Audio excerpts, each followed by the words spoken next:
Right, I'm here, well, on the track of the Roman wall to photograph that farmhouse. And the idea was to, it's a bit clear now, to get a bit of soft directional sunlight on it and take a picture with a long lens of maybe this and sort of keep out the wall to simplify the composition. The reason is to produce a fake moonlit shot.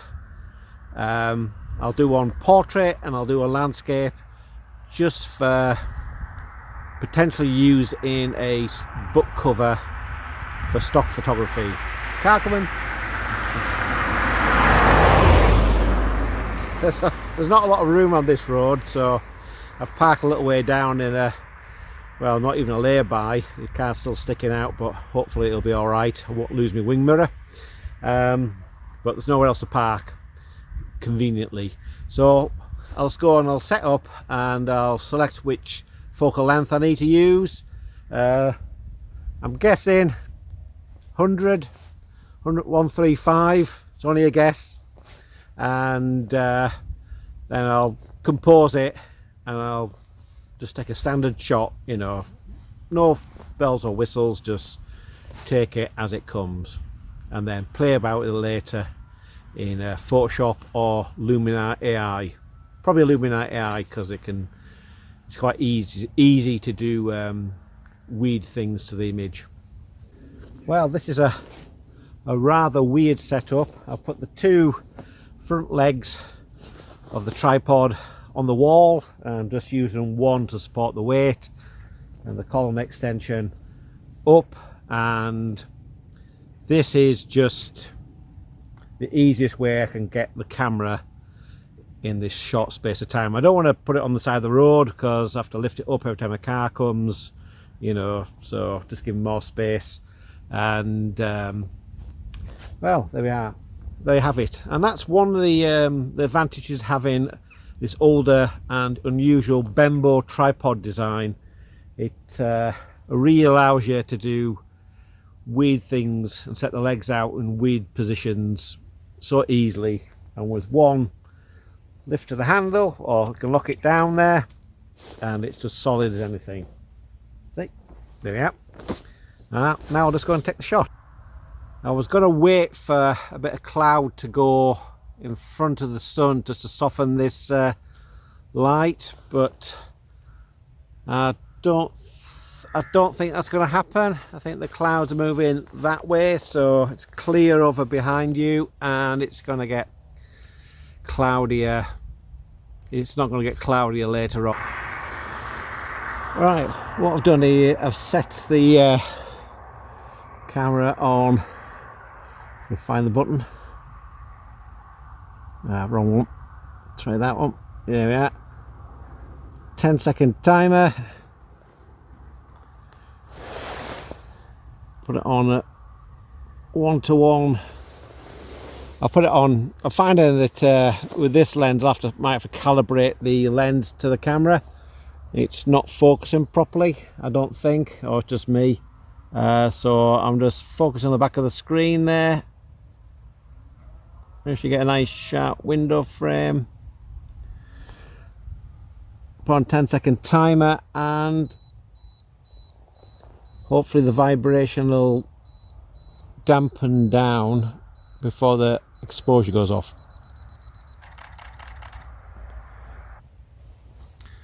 Please like and subscribe, and here's the pictures.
I've decided to take a picture of this house.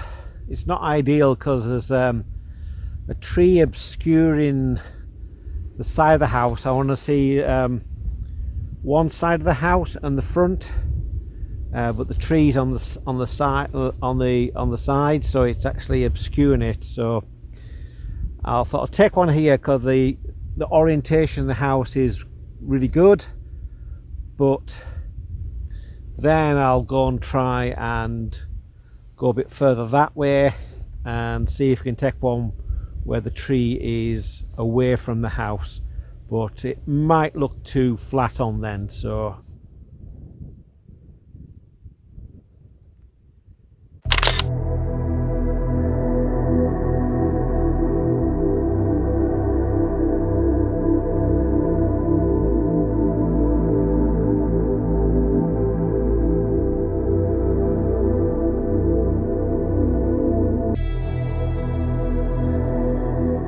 moved over to the right a bit, and it doesn't look too bad with the tree separated from the gable end of the building.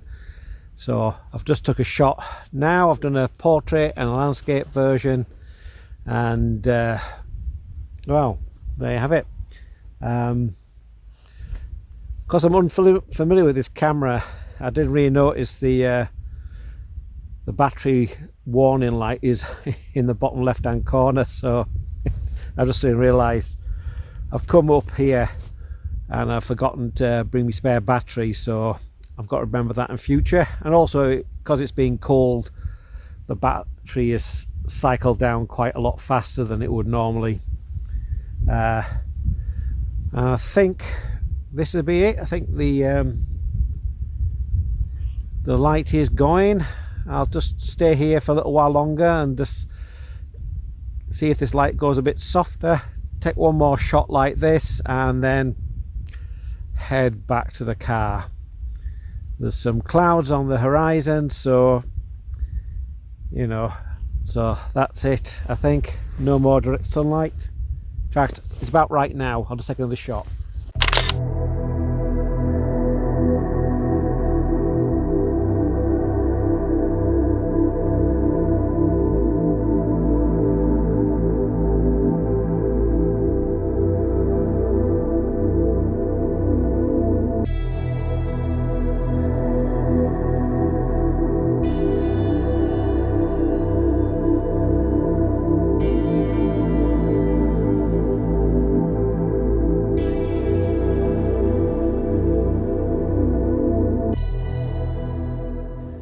Well, I just spied this little composition here, this bit of hill, and what am I even pointing at? So, and the little farm down here. So I've taken a tight shot in round here, and the little farm as well down there. It's that blob, and I've just used the long lens, but